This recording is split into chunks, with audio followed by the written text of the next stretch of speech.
दोस्तों, एक शाम 67 वर्षीय थॉमस एडिशन अपनी लैब से लौटकर घर आए। घर पर उन्होंने खाना खाया और पूरे दिन की मेहनत के बाद वो आराम करने जा रहे थे कि उनकी फैक्ट्री से एक आदमी दौड़ा आया। थॉमस एडिशन की फैक्ट्री में आग लग चुकी थी। उनका घर पास में ही था। जब उन्होंने जाकर देखा तो 4 फायर इंजन आग बुझाने की कोशिश कर रहे थे, लेकिन आग फैक्ट्री में रखे केमिकल्स के कारण लगी थी और किसी भी तरह से बुझ नहीं रही थी। फैक्ट्री में 5 मंजिल ऊंची हरी और पीली आग की लपटें निकल रही थी। इस फैक्ट्री में थॉमस एडिशन का सब कुछ था। उनकी लैब थी, सारे रिसर्च, इन्वेंशन और प्रोटोटाइप यहाँ रखे हुए थे। जीवन भर की मेहनत से उन्होंने ये फैक्ट्री लगाई थी, जो इस समय किसी आतिशबाजी की तरह जल रही थी। कई काम करने वाले एम्प्लॉय ये देखकर हताश हो रहे थे। एडिशन ने ये सब देखा और पलटकर अपने बड़े बेटे से बड़े उत्साह से कहा, जाओ, अपनी माँ और घर के बाकी लोगों को बुला कर लाओ। ऐसी रंग बिरंगी आग जीवन में दोबारा देखने को नहीं मिलेगी। बेटा आश्चर्य से देखने लगा। एडिशन ने कहा कि कोई बात नहीं, बहुत बेकार कबाड़ पड़ा था फैक्ट्री में, उन सब से पीछा छूटा। जिस आदमी के जीवन भर की कमाई और मेहनत उसकी आंखों के सामने जल रही हो, उसका ये रिएक्शन चौंका देने वाला था। थॉमस एडिसन को रोना चाहिए था, गुस्सा होना चाहिए था, यहाँ तक कि डिप्रेशन में चले जाना चाहिए था, लेकिन उन सब से क्या हासिल होता। उन्होंने किसी भी तरह का रिएक्शन दिखाने या आवेश दिखाने में समय खर्च नहीं किया। दोस्तों, एडिसन जानते थे कि महान काम करने में बड़े बड़े नुकसान भी देखने पड़ते हैं।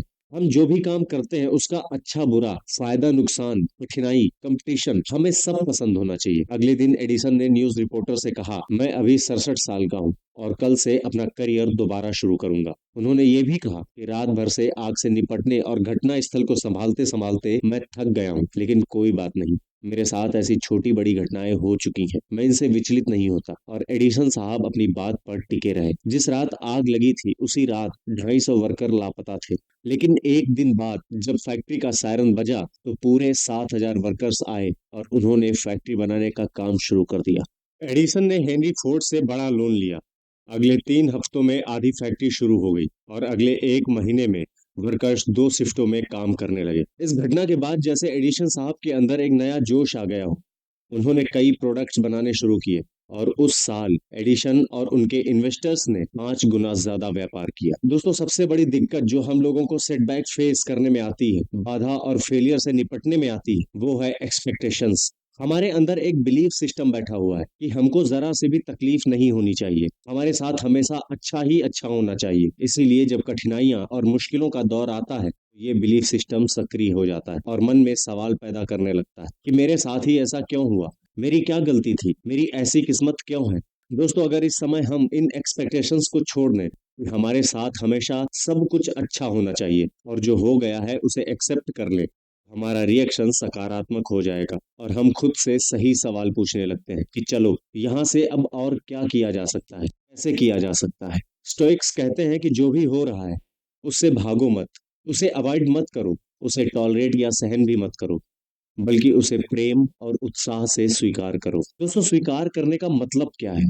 दोस्तों, जब भी हम किसी चीज को स्वीकार करते हैं तो हम अपनी किस्मत या किसी और से शिकायत नहीं करते कि ये फेलियर या एक्सीडेंट तुम्हारे कारण हुआ है, बल्कि मुसीबत से कहते हैं कि भाई आ गए हो तो चाय पियो, ये बताओ कि अपने साथ क्या संभावनाएं और सीख लेकर आए हो, तुम्हारे साथ हमें किस प्रकार के नए अनुभव मिलेंगे। थॉमस एडिसन सब जानते थे कि उन्हें इन्वेस्टर्स का पैसा लौटाना होगा, फैक्ट्री के लिए बड़ा उधार लेना होगा, नए प्रोडक्ट और प्रोटोटाइप बनाने होंगे, लैब में घंटों लगने वाले हैं, लेकिन ये सब उन्होंने सहर्ष स्वीकार किया। दोस्तों, जब आप कुछ नया स्वीकार करते हैं तो आपको निगेटिव इमोशंस से निपटना नहीं पड़ता और आप अपनी एनर्जी और दिमाग वहां लगा सकते हैं जहां पर इनका सबसे बड़ा इम्पैक्ट होता है। लेकिन दोस्तों, क्या ये इमोशंस सच में इतने जरूरी हैं?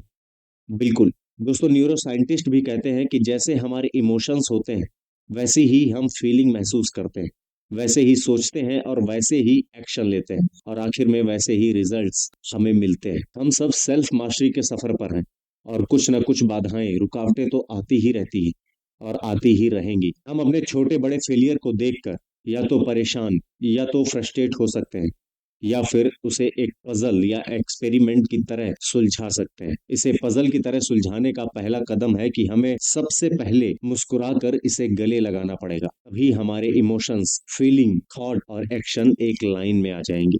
दोस्तों, अगर आप ध्यान से देखो तो 2-3 साल पहले जो भी फेलियर थे आपकी जिंदगी में, उन्होंने आपको बेहतर, समझदार और मजबूत इंसान ही बनाया है। आज उनके बारे में आराम से सोचो तो चेहरे पर मुस्कान आ जाती। फिर क्यों अच्छी भावनाओं को 2-3 साल डिले करना? जो भी हो रहा है और जो भी होगा वो हमें सहर्ष स्वीकार करना है।